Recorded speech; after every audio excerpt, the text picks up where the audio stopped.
G'day and welcome. This is the Onside Kick, an NFL podcast brought to you by Fox Sports Australia. I'm your host, Chris Janssen, and with me, as always, as we get into the final few weeks of the NFL season, is Ted Smith. How are you, Ted? Christopher, I'm quite well after the weekend, mate. Oh, it would be impossible to be bad, wouldn't it, Hugo? Impossible to be bad. What a weekend of games. Absolutely incredible, yeah. I think it has to be one of, if not the most incredible weekends of NFL action we've had in the history of the playoffs, right? It was the best. Yeah. You're happy to put it there? Well, Exclamation point. The best game of the weekend, maybe the best game I've ever seen, was the largest margin out of all the games, obviously. Chiefs and Bills. Yeah. And it was still an overtime thriller. Just the fact that every single game came down to the final play. Yeah. It's just incredible. And that's not hyperbole. Every single game. Yeah. The final play decided it. And crazy. I was just watching Chiefs Bills and thinking, this is how football's meant to be played. Yeah. Oh, not really, because nothing's meant to be done to perfection. Like, you can't ask people to be perfect all the time. Can we not That was unreal. I think the defensive coordinators would both also argue that game wasn't perfect. Yeah. But it was perfect for everyone else to watch. Yeah. Ryan Clark's quote, neither of these offenses deserve to lose.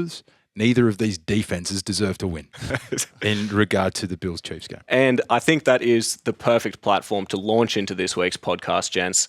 It was the masterpiece that finished off these four games. As you said, 3 of them decided by walk-off field goals. And then just in case that wasn't enough excitement, why not throw in an overtime game as well? We'll get into the topic of overtime a little later in the discussion about this.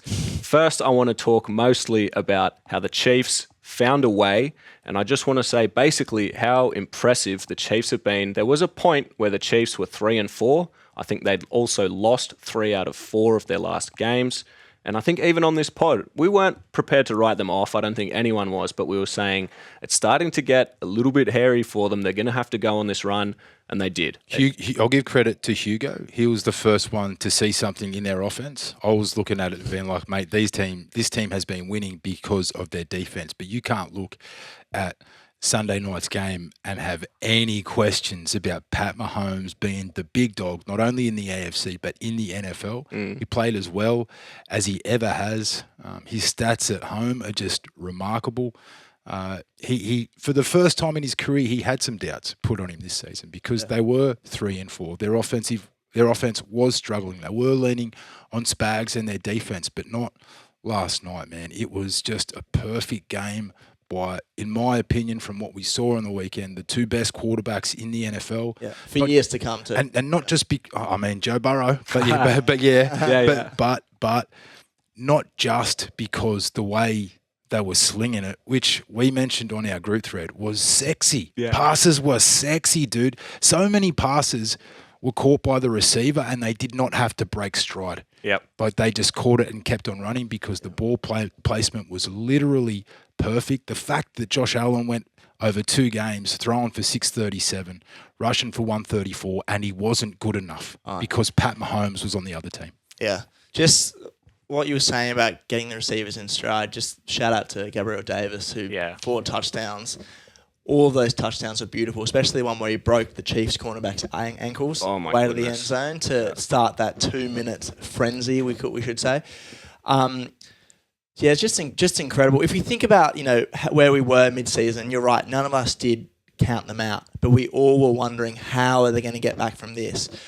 Was the contract for Patrick Mahomes premature? Have they put too much, I wouldn't say too much faith, but have they put all their eggs in one basket for this team? Is it going to limit the rest? Well, we've seen that the Chiefs are the most likely to be this new dynasty. We've all grown up with the Patriots being this dominant force in the NFL. The Chiefs could be this new powerhouse, and they now have made their 4th AFC Championship game in a row. They could be on their way to their 3rd straight Super Bowl. And they seriously look incredible and unstoppable in my eyes going forward. Well, given that the Bengals are the only team in the AFC left to stop them, they look pretty unstoppable. Sorry, Joe. I think on the topic of Patrick Mahomes, Andy Reid gave the coldest interview line of all time. I hope you heard it, which was, a reporter asked him, the situation looked pretty grim. Yeah. And Andy Reid said, when the situation is grim, it's good to have the Grim Reaper. Absolutely. Well, that is juicy. And I think that is perfect, isn't it? Because Mahomes just looked like He was playing with something else sparking him. It didn't matter. But so did Josh Allen. Yeah. That is the sad thing about this game, that one of these two blokes had to lose. That's the big... I just want to, sorry, I didn't jump up, but I just want to bring up that last week, and I know you all dismissed it, but I said, if Josh Allen wins this, is he the new best quarterback in the NFL? And you guys all said, you said no, but I think what we saw in my eyes there is we've got the second best quarterback in the NFL in Josh Allen, and he is just phenomenal. But then Patrick Mahomes is just unbelievable. Well, last week, if you said Josh Allen is the second best quarterback, we might have agreed with you, mate. No, I still reckon if Josh Allen had won that, then he would take that mantle.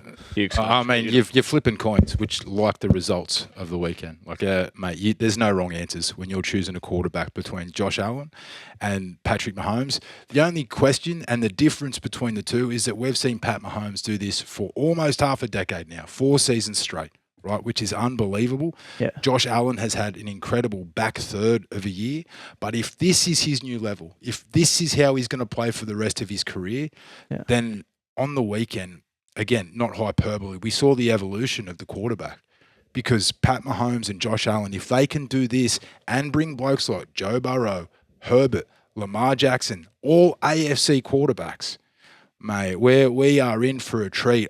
As a massive Peyton Manning fan, when he left the league, I thought there might be a hole. There is no hole. No. There is a plethora of talented young quarterbacks, and half our luck, boys. And just on Peyton Manning as well, there's the new kind of thread going around that this is the new Peyton Manning v Tom Brady. This is going to be the new rivalry which defines the AFC going forward. Sorry, I'll let you come back because I know I've talked over you a few times. Yeah, I was just going to say, there's so much chat about the Chiefs, and fairly so, that they managed to come away with this win. As you mentioned, I just want to say the poor Buffalo Bills. I'm prepared to say they're probably the second best team in the NFL, not just the AFC. And to have this matchup now against the Chiefs, and they've had it so tough the last 2 years especially. Gabby Davis had 200 yards, as you mentioned, 4 touchdowns. That's never happened in a playoff game before. Think of the great wide receivers that played a buttload of playoff games. Jerry Rice. Yeah. Like Terrell Owens, Randy Moss. Never. And the catch as well, I want to point out, for Stephon Diggs for that 2-point conversion. Huge. Incredible. Some of the moments they had.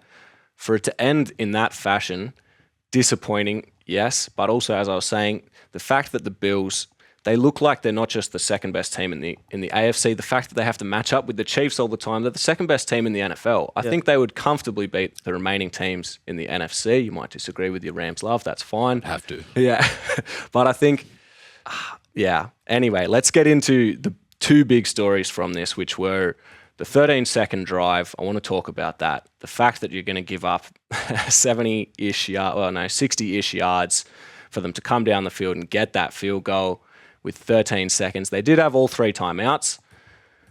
First of all, I want to lead with that. For me, that's got to be a squib kick, right? That can't be kicked for a touchback. If you squib kick it at least to the 5, let's say. Okay, there though. It's got to be a well-executed squib kick. Yeah. If you muff the squib kick, there's a chance Kansas City and Pat Mahomes have the ball on the 30 or 40-yard line. Like, it's easy to say, hindsight, it's a mofo.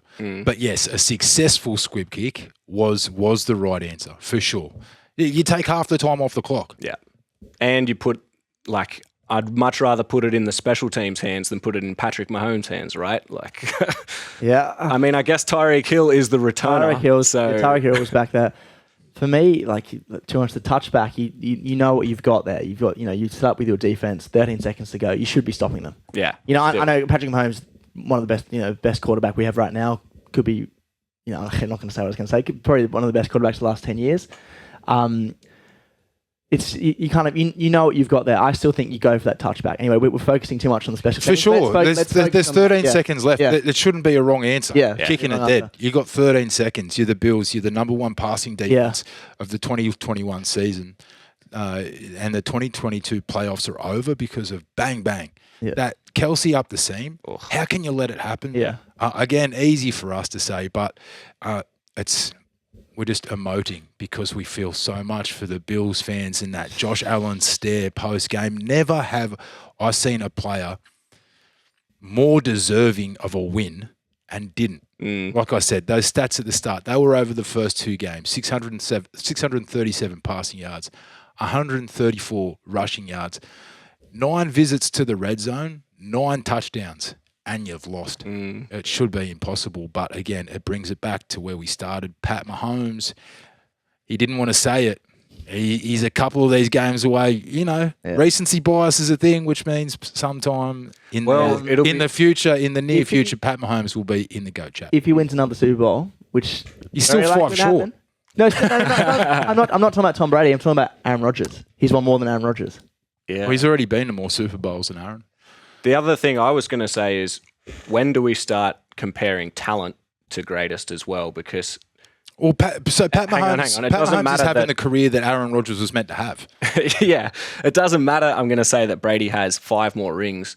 If Pat is so obviously a much more talented quarterback, as in terms of all of the different things he can do, when do we start comparing? That was the Peyton Manning argument, mate. Yeah. Peyton Manning looked like a better quarterback than Tom Brady. Aaron Rodgers does. But at what point do you go, we're actually in the business of winning Super Bowls, and he's the best at business? Yep. Yeah, that's fair. Let's turn our attention as well to another AFC game. The two teams now that will match up, the team that will match up, with the Kansas City Chiefs is, much to most people's surprise, I would say, the Cincinnati Bengals. It was Hugo who tipped this one. He was the most excited about Joey B and his boy Jamar Chase. I think everyone outside of Tennessee is happy to see Cincinnati do well. It's just such a fun story. It's a cool fairy tale. Now they've had this, they went into Tennessee and they took out the number 1 seed. Chase and Higgins, again, looked elite. But the real story, I think, was the Cincinnati defense. Yeah. Well, you picked this, Hugo. All the real story was Ryan Tannehill gifting it to the Cincinnati defense. The story here for the whole Bengals season is Joey Burrow, who has been a breath of fresh air in Cincinnati, and not just Cincinnati, in Ohio. The fact he's come back from an ACL injury. At the start of the season, everyone was saying, can he do it? He's still going to be a bit shaky in his knees. Is he going to be able to step forward in the pocket? Is he going to be able to kind of invite that pressure and kind of ask for those few extra seconds to get that Jamar Chase down the field, who apparently was dropping the ball heaps in preseason? Yet, look at them now.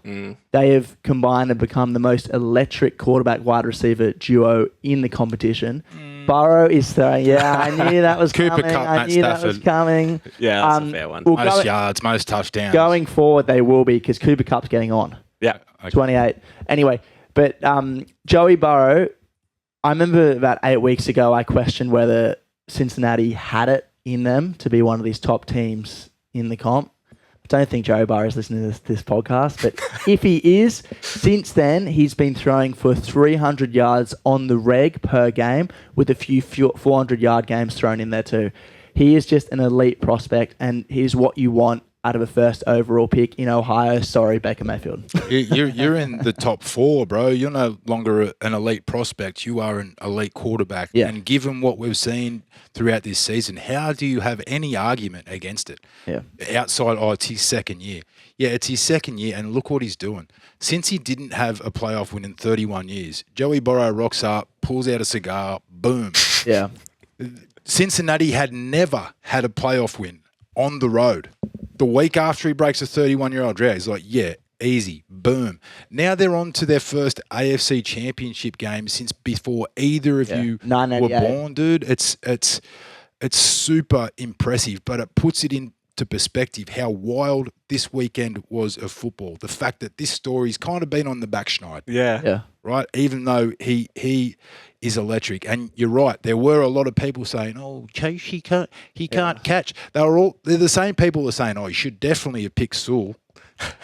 Good call. Like, Cincinnati have not put a foot wrong since they got Joe Burrow outside of that offensive line. He got sacked 9 times. Yeah. I was going to say, maybe Sewell on top would have been great. Anyway, that is a problem. Like, the Chiefs don't have the greatest pass rush, but let's just there is a reality somewhere in the multiverse. Cincinnati are about to make the Super Bowl. Yeah. And if they make it versus the Rams or even San Fran, that could be trouble because they still not can defend against the pass rush in that offensive line. So, but bringing it back to this game, of course, Joe Burrow won. Because Tannehill, with his first throw of the game, picked off. First throw of the second half, picked off. Last throw of the game, picked off. It's impossible to win. I know you and I picked the Titans. There's no wrong answers this week when every game's a coin flip. But if Tannehill throws 2 picks instead of 1, Titans are a massive chance.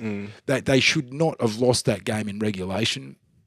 That last pick was ugly. Yeah. It was excellent work by the DBs of Cincinnati, but I know we're about to jump over to the NFC, but given that the team with the bye lost both AFC and NFC, and given that both quarterbacks looked a bit rusty, given how tight the competition is these days and only one team gets a rest, you're playing teams that do not stop, that have momentum.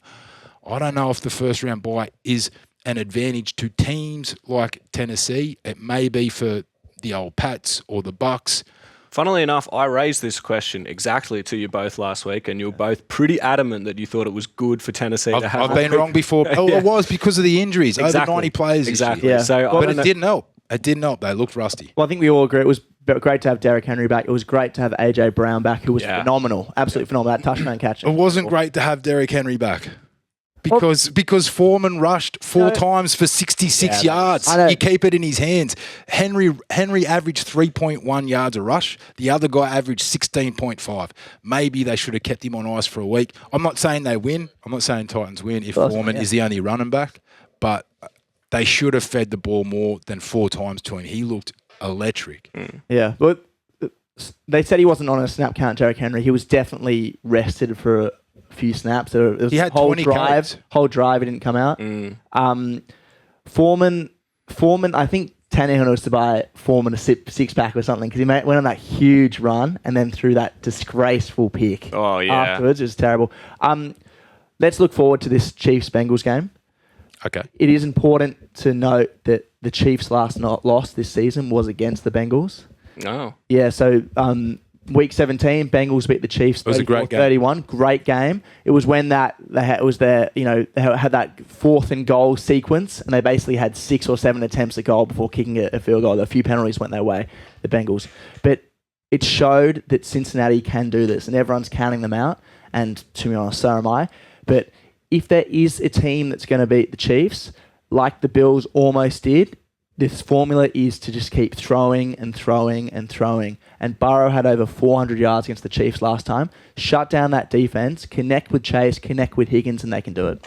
The last name worth mentioning, I did like that you talked about Derrick Henry and AJ Brown, but it was the quarterback contrast that was the problem. Ryan Tannehill, simply not good enough. Yeah. The question has been, the verdict has been the same since he left the Dolphins. I liked him as a Dolphins quarterback. I always thought he had potential, but it seems like he still is failing to get into this final gear. I hate that he's got those throws in him because I want him. He's so tough, dude. He hangs in the pocket. He cops hits. Like the rest of this Tennessee Titans team, but I hate that he still has those throws in him because I want to be a big fan of his. Before we move on, we talked about Josh Allen being a tough out loser over the weekend. So was Jeffrey Simmons for the Titans. 3 sacks. He looked unstoppable. And because he plays for the Tennessee Titans, not many people know that he is easily one of the best defensive tackles in the NFL. Last name worth mentioning from this game, before we get into the AFC Championship, is Evan McPherson, rookie kicker for the Bengals. Needs to be... we're gonna forget the fact that he on this kick I noticed he did the same thing where before it had actually gone through he was turning around and celebrating. He's clearly not learnt from when that happened in week 10 or 11 I think it was, where he did the same thing and it missed. Happy for the kid though. Yeah. We love special teams on this pod obviously. 51 yarder to win the game. Yeah. Perfect. Well, he trotted out as he was going. He said to the team, looks like we're going to the AFC Championship, boys. So that confidence. The thing is, I have a feeling that's not true. I have a feeling Joe Burrow is saying that to get people excited about it. But either way, it's great. A bit of you just dropped the World Cup, mate. Yeah. Well, I also heard a story about him at college where basically he was lining up for a 31-yard field goal. False start. It was another delay of game penalty. Anyway, it ended up they had 3 penalties in a row. They were back to the 52-yard line. And then he said to his offensive line, can we give away one more? I want to break the record here. So he is pretty confident. He's clearly that guy. Yeah. Anyway, let's move then now. Will Evan McPherson have a role in this AFC Championship game, or is it not getting that close? Is this a bridge too far finally for the Bengals? They've had their fun. They've had a great season. It kind of feels like the Chiefs surely given that game against the Bills, are just too much of a juggernaut. Well, the wild card is Joe Burrow's moxie. I believe he believes he can win on the weekend, which means it's going to be worth watching. I think Evan McPherson, I think Burrow will have a role. I think this game's going to be better than people expect. It's going to be that Bills-Chiefs style shootout. Yeah, well, the good thing is that, like, if the Bengals, you haven't been able to say this in our lifetime or since Carson Palmer, but if they get behind 2 touchdowns, it's not over. It's definitely not over. They've got a quarterback that will not be afraid to sling it back in. It's definitely not over. It's just going to be incredible, the receiving talents we have there. We've mentioned Chase Higgins. We haven't mentioned Tyreek Hill that much, who's just... That touchdown he scored in the final 2 minutes, the peace sign he gave on the way to the end zone. No flag, no taunting flag. He threw the peace sign while old mate's still at an angle. Yeah, he's just like, in what universe? Okay, on most humans, he had an angle, but he's it was Tyreek. A linebacker, man. I felt so bad for him. You could tell he was never going to get there. Yeah. Interestingly, we got to move on from this there, but interestingly, threw up the peace sign. No taunting flag. And they've been pretty strict on that this year because I reckon, same as college, if you throw that taunting flag, it's a penalty from that spot. They would have had to go and replay from where he first threw up the peace sign. They're actually heavy on the taunting this year because of the taunting in the Super Bowl last year, which was the deuces. Yeah. Yes. Is there anyone outside of Kansas actually supporting the Chiefs in this game, or have Jackson Mahomes and Brittany Matthews single-handedly deterred every single person from wanting the Chiefs to make another Super Bowl? I'm not on Twitter, so I'm still soft on the Chiefs. Okay. I'm pretty happy either way. Like, to be honest, I'm happy the Bills got knocked out as a Jets fan. I have heard that Pat Mahomes' brother is a massive noob. Yeah. Yes. Yeah. It will be difficult to watch his TikToks, but I think if it means we get to see Pat Mahomes in another Super Bowl, difficult toss-up. Yeah, we have to take it. Yeah. You know, it's funny because I've got a few friends getting to the NFL, and one of my friends said, a colleague of mine is a Chiefs fan. I said, all you need to say to him is how much you love Pat Mahomes and how much you hate Jackson Mahomes. Yeah. Then he'll love you for it. Anyway, carry on. Let's turn our attention to the NFC as well, because, it wasn't just 2 incredible games on the weekend, as we mentioned. It was all 4. I want to start with the Bucs and the Rams.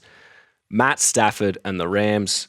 These crucial trade pieces, every single one of them had a role in this game. Everyone from Von Miller to Aaron Donald, who were unstoppable in defense. Also, Jalen Ramsey had an incredible game. And then the most important was Stafford showing that he has this playoff pedigree. The simple fact of the matter for me is this. If Jared Goff is in that game yesterday, the Rams aren't going to the championship. It's that simple. So putting all your eggs in one basket and people questioning this, already it's the right decision, right? Yeah. I, as a Rams fan, I couldn't be happier with the signing of Matt Stafford and the cojones he showed and the poise he showed. Like, giving up a 27-3 lead, which they still had in the third quarter. And if you've been paying attention to the Rams season, you think that Matt Stafford has had another blowout. He's had another bust of a second half. You think he's the one that's given the game away, but he's actually the one that held the team together. Akers, 2 bad fumbles in the second half. Kupp, a couple of fumbles. Tom Brady going into this game was 49-0 when his team had 4 takeaways. He's now 49-1. Wow. This century, no team in the playoffs has given the ball away 4 times and won until now. So they were up against it. And those stats, that was the Rams making it hard for themselves. The Bucs came back and the Rams stopped the Bucs 3 times in the fourth quarter, and the Bucs still managed to get it back. That you talk about Von Miller, his best play as a Ram was that sack fumble of Tom Brady, and then the center on the very next snap proceeded to throw it 6 meters over Stafford's head, back 40 yards, and it was just like, this is what it looks like when you don't want to win. Yeah. But Stafford, bang, bang, the last 2 plays, finding Kupp, and Kupp managing to get out. We spoke about the Bills player, Gabriel, breaking the ankles of the Chiefs cornerback. Kupp did the same thing before he found it out. Now, Bowles, the defensive coordinator, bear with me, boys, I'm sorry. Bowles, the defensive coordinator from the Bucs, he played that one safe. He did not want Kupp to get out. He had safety help. He had the corner. Ankles broke on the corner. Kupp manages to get out. So Bowles says, stuff that. This is not how I play. I'm sending everybody. 0 blitz. But Stafford even though the clock had stopped, he snaps the ball with over 20 seconds left on the play clock. The Bucks were not ready. So it was meant to be zero blitz, but not all the defensive players heard. Matt Stafford has one-on-one coverage over the top with Cooper Kupp. The rest is history. After Stafford clocks the ball, great poise, great composure, sticking to the game plan as well. I said it last week, Stafford is awesome against the blitz, and it's funny that it came down to that Bowles blitzed Stafford on the last play, and that's what determined it. But I'm so happy we won, dude. Excited to work. It was 27-3. Looked away for 15 minutes. It was 27-all, and I could no longer work. I was frozen in the editing booth upstairs, but we pulled it together because of our free agent signing, and I couldn't be happier. On the topic of that, I do want to talk about that final drive from Stafford. You could see the look in his eyes. He looked so serious. Like, it looked like he was going to go out there and do anything in his power. The moment of the game, which is not getting talked about, which happened on that drive, him securing his own fumble. Remember Cam Newton not diving on the ball in the Super Bowl? This was the opposite of that. Matt Stafford was Dan Campbell personified. He was biting ankles and kneecaps and ripping and tearing. He wanted that ball, and he got it. He can smell a Lombardi trophy realistically for the first time in his life, and I think he is literally prepared to kill for it. The Rams are the real deal. Not just a Lombardi trophy, he could smell a playoff victory for the first time in his life. And two. And potentially maybe a Super Bowl MVP. Okay, let's relax. Let's relax. We'll remember that I said that in a few weeks. Just props to Ted, who mid-season gave an almighty spiel on this pod about how the Rams and the Bucks are alike, and I think it was a 10-minute spiel. I think me and Chris ducked out for a coffee. But that happens a bit. All I was thinking throughout that was how we're going to have to deal with Ted if the Bucks win this, and I was rooting for the Rams. Bucks. Yep. Yeah. Anyway.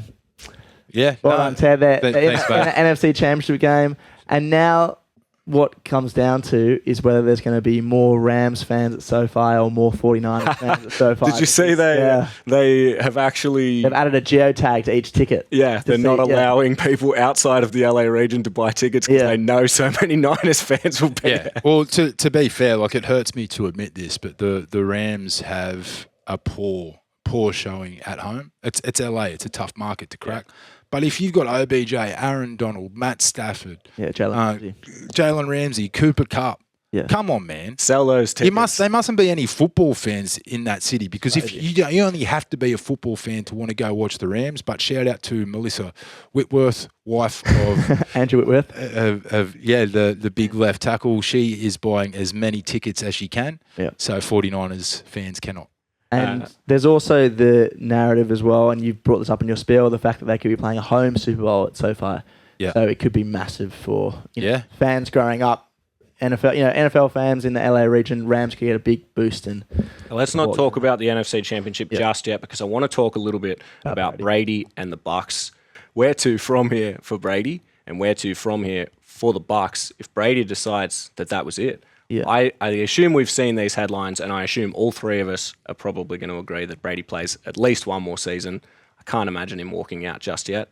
Thoughts? Yeah, I don't see him hanging them up just yet. He's always said he wanted to play till he's 45. He's 45 in August. He hasn't played being 45 yet. His whole TB12 mantra has been about, preserving the body for as long as possible through alternative techniques, which not many people believe in except for Brady, but it's worked. It's worked. I'm not saying I believe in as well. And so most likely he'll come back. The other thing that everyone, yes, he hasn't committed to this next option. The fact of the matter is the last 3 or 4 seasons, he hasn't turned up to the voluntary OTAs. So I don't think he's going to really he's not going to publicly make a decision for a while, but it's not unusual. Yeah, it's not unusual. Yeah, it's not unusual that he won't turn up now. It's just that it's going to be a distraction for everyone on earth. Yeah, of course. The long he waits, but that gets clicks as well. Yeah, true. And also lots of teams like that, because if you have one big distraction for everyone to see, you can kind of sneak a few other things. There's a few other issues as well. On the subject of the Bucks as well, and it's going to be the same thing with not just Brady, but Fournette, Gronk, etc., etc. Godwin's out with an ACL as well, which is going to be one of the interesting thing to watch next year. How are they going to go with only kind of Evans as their receiver? No Antonio Brown. Everyone knows what happens there. Oh, mate, Scotty Miller and Tyler Johnson. Pissed hearing Tyler this. Johnson, yeah. Anyway, it's going to be interesting because the Bucks have put, like we said, and we've said eggs in one basket so much this show, but they have really stacked their team for these couple of years. But they won. No. Yeah. No, that's what I'm saying. But they want one more year out of it. That's what I'm for say, sure. until they'll return to being the Bucks of old. I'll say this. Like, it'd be strange if Brady left. He just, threw the most touchdowns this season? And second most? close to the most yards. He's an MVP contender. And it's like he's throwing the ball as well as he ever has. Yeah. And his movement in the pocket, he moves as well as he ever has. If he leaves, it's for family and because Giselle, his wife, wants him to. Yeah. But all reports say that she wanted him to leave in 2017. So she doesn't have as much pull as she wants. Yeah. Right. So and he's left us hints. Like Hugo said, he told us that he wants to play till he was 45. Yeah. Now you can take that with a grain of salt, but look at the hints he left us in New England. He sold his house. He cleared out his locker after the last game. Like, I don't read too much into it. We should have. He gave us these clear indicators. He gave us a clear indicator. 45. I'm going to take him at his word. One more season. Yep. I think the only part of this which was curious to me was Arians came out in a presser when asked about it and directly said that whatever happens, he's comfortable with what they have. He's comfortable with the backup quarterback options that they have. He thinks that there are some good fits. So I put this question to you. There are 3 backup quarterbacks, including the one on the practice squad. Can you actually name any of the 3 backup quarterbacks in Tampa? Where's Longneck Glennon at these days? Go on. Blaine Gabbert. There you go. 1. Can you get either of the other 2? One of them was drafted this year and was supposed to be a lot of hype around as well. He played 1 game and was awful. No, I got nothing. Kyle Trask. Yeah. And Ryan Griffin is the one on the practice squad who did actually play a game this year as well. And I can tell you they have a combined record for Tampa Bay of 13 and 35. Mr. Arians is totally happy to go forward with that if Tom Brady decides to retire. Yeah, it's a case of like he has that presser, then he has to go out and hang out with these dudes. Yeah. Like, they're all really good. Hey, boys. Hi, Kyle. So, yeah, we'll turn our attention to the other game because there was one other game as well. It wasn't quite as exciting, but it still did have a walk-off field goal. Couldn't live without that. This was the Packers at home in Lambeau Field in typically Lambeau conditions to the San Francisco 49ers. I talked a bit about this for Matthew Stafford, but maybe I should have addressed it for the 49ers. Dan Campbell references everywhere. It doesn't matter. They're going to hack and scratch as well because they have not won a pretty game in the last 3 weeks, but most importantly, they have won all 3 of those games. And I would say, I don't know if I'm prepared to say that they can win by any means necessary, because that's not exactly true, because then they would have to win a game in a normal fashion, whereas they only seem capable of winning these bizarre, quirky, squeaky bum-time games with Jimmy G at the forefront of that. The grit and determination in from the San Francisco 49ers means they're a real chance at this point. It would be silly to count them out. Definitely silly to count them out. It just added to your point is the fact that Garoppolo hasn't thrown a single touchdown pass either of the 2 games. Yeah, and Josh Allen's gone home after throwing 9. That game, to be honest, if the Cowboys game was unusual, this game was even more unusual. Like, the first drive of the game, the Packers sweeped through the Niners. They scored a touchdown so easily. They then got the ball back and then fumbled it, and from there it was just back and forth. Yes, I know the weather came in. I know it was freezing. I know there was snow, but it's typical Lambeau. If any team should be able to deal with that, it's the Packers. Shout out to our boy Mitch Wisnowski. Yes. Aussie in the NFC Championship. He is obviously the Aussie of the week. Yeah, congratulations, Mitch. Well done. Look, it's so... Look, as much as I want to chat about the Niners here, it's just so hard. We can chat about them next week. Let's pile on. Yeah, I know. Pile on the Packers. Yes. Because, so this whole season this year has been about Aaron Rodgers. Will he stay? Won't he stay? Is this the last dance? And they even alluded to it. Him and Devonta Adams at the start of the season posted a picture of Michael Jordan in the Bulls team when he retired. Bit on the nose. Yeah, a bit on the nose. Yeah, anyway. So, it was like, this was their Super Bowl or bust campaign. Could be Rodgers' last campaign. They had this regular season where they lost that first week, but they swept all before them after that. You know, they had that week off. There was a lot of cockiness come from Green Bay. This is our year. They looked a shell of themselves. Aaron Rodgers didn't shine in that game at all. And he had opportunities. In the fourth. So many opportunities. He missed Adams. Yeah. The fact, even when they got that punt block as well, I thought, Rodgers will, he's got 2 minutes on the clock. Just drive down slowly, kick a field goal. I said, it's not done yet. That 3 and out they had and punted away, it was one of the worst bits of football. Or like some of the best athletes out there, all those guys are millionaires, yet such human reaction when they don't know where the ball is. I know. Looking around. That was so awesome. A couple of stats for you on Rodgers, boys. Out of the 10 quarterbacks with 11 playoff wins or more, he has the second worst winning percentage. Since the Super Bowl, he is 7-9 in playoffs.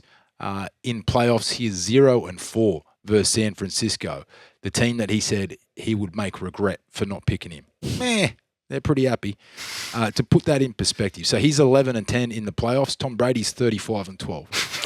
Now, it's like, it's not fair to compare Tom Brady. It is when people want to put Aaron Rodgers in the GOAT conversation, because this is what we're talking about. The thing that separates Tom Brady, he's forever winning.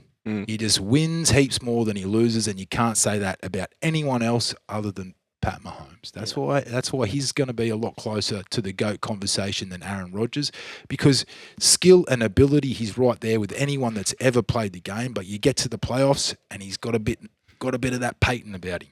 Yeah. At least Peyton made 4-1-2. The other thing to say, like, stats aside, there's just the human element. The fact that Brady, for years and years, he took below the contract he could have got elsewhere, just to make sure his team was amazing in New England. I hate that argument, Hugo. His missus earns more money than him. Yeah, money's clearly not a big issue. So what? You try to get the best. I'm saying these other quarterbacks might take a pay cut if. But what I was saying, bring it back to Rodgers, is he has made this entire season about him. Yes, he has. Entire season, from the preseason, from saying he was immunised to then going on the Pat McAfee show and having a massive rant about being an anti-vaxxer, crediting Joe Rogan. So for someone, I haven't seen someone become more polarizing in a single season of football. Yeah. And he does it intentionally. He does it intentionally, of course. It's like, I get that you're a smart dude, but people don't like it when you act like they are morons. Yeah. Absolutely. That's it.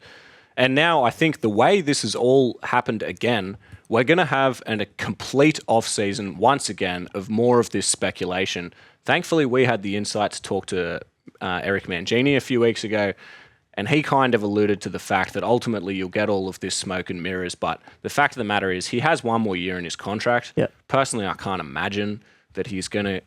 Because the other thing to consider is who is realistically, at this point, having seen that from Aaron, who is realistically going to put a package together that would be massive to have him go to their team for just 1 year, and then him probably choose to enter free agency or retire anyway. Yeah. Like it'd have to be a handshake agreement. Like he'd have the only way you're bringing him in, if you're giving up multiple first round picks, top end talent, is if you've got him for more than one season.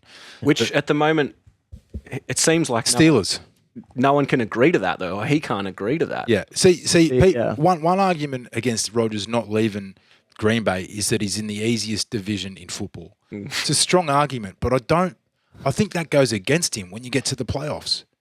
Like look who's in the NFC Championship Game. The two teams from the toughest division of that conference. Yep. Right?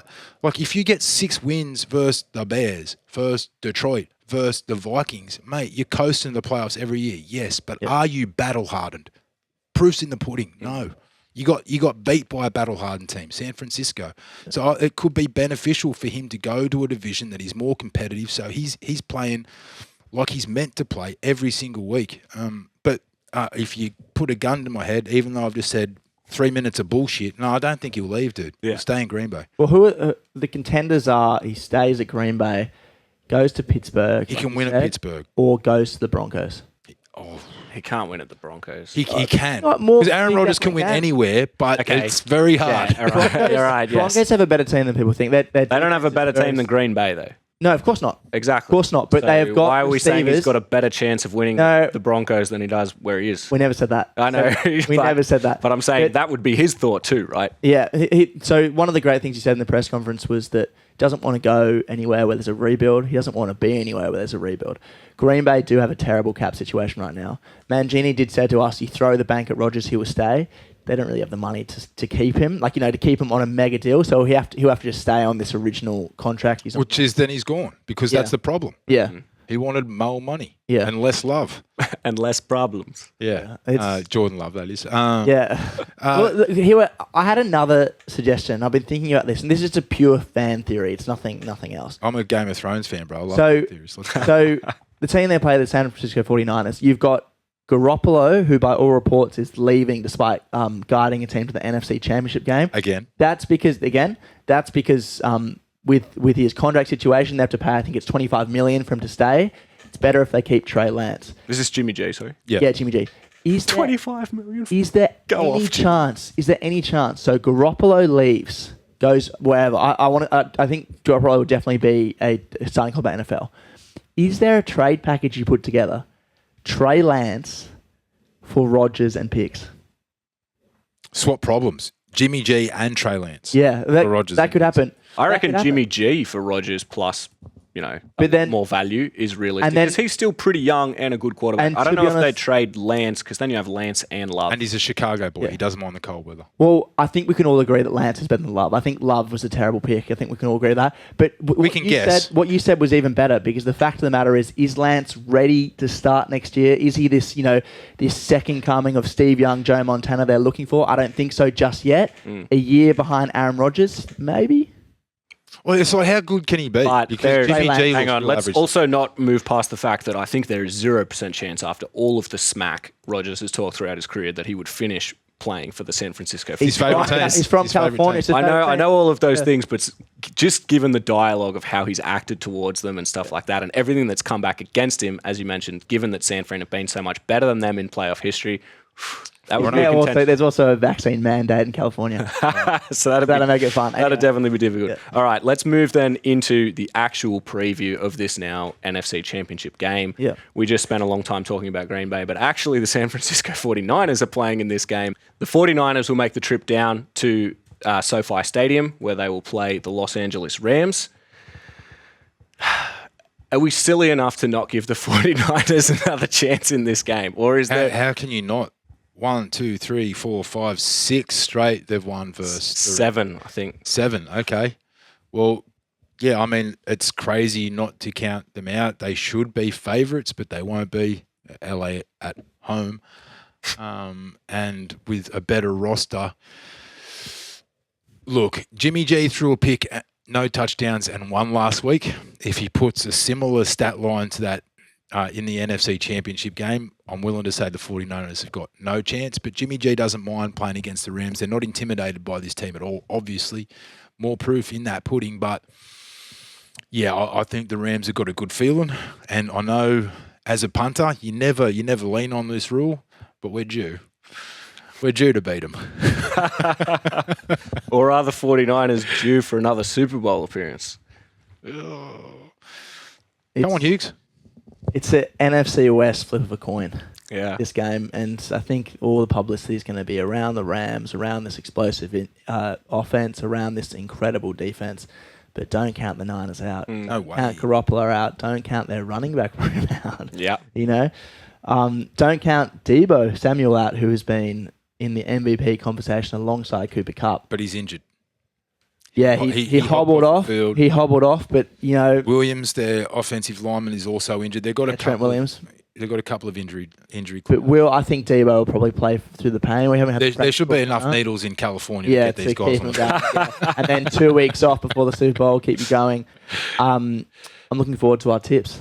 Yeah, I was going to say on that topic, I wanted to bring it up. And the first week, Brave man. I had Brave man. in the first week it was all going so well. I had 6, you had 6. We'd picked 6 from 6, 6 from 6, and 5 from 6.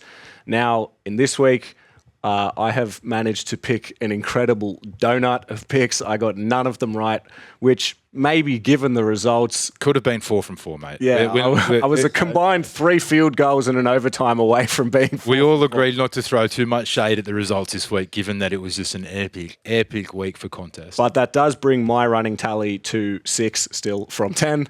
Ted, you had 2. That takes you to 8 from 10. Hugo, you had 2 as well, which takes you to 7 from 10. We didn't actually pick so far, so let's get into the picks for these 2 games. Ted, AFC and NFC, who's going through to the Super Bowl?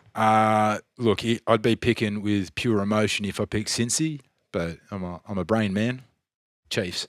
And, mate, who are you talking to? Let's go Rams. Let's go Rams. I think Super Bowl favourites right now are the Kansas City Chiefs. So hard to tip against the Bengals, considering how much I enjoy watching them. But yeah, Chiefs for me. And He's going to say you can't pick against history. He's going to say 49ers. I was really hoping that you would also pick the Rams, because that would have given me a chance to pick the other 2 teams, just to have something different. So for the fact of the matter, I will pick the Bengals, because it's the only way I can catch ground on you. Yeah. And I also... To catch Ted, I'm going to need the extra point as well, so I'm going to have to take the 49ers as well. And then we'll all be even, boys. Wouldn't that be nice? Yeah. That's if 49ers and Cincinnati. Exactly. Cincinnati probably less likely. It seems like everything is falling into place, as you mentioned, for a Rams and Chiefs Super Bowl. But after the games we saw last weekend, can we really be so certain? Nothing at this point would surprise me, given the season we've had. It's been so incredible to watch. Gents, I hope we get a chance to watch the 2 AFC and NFC Championship games this weekend, and I look forward to talking to you next week about the results. Thank you, Christopher. Can't wait, mate. I'll be here. Awesome, gents. Thanks a lot.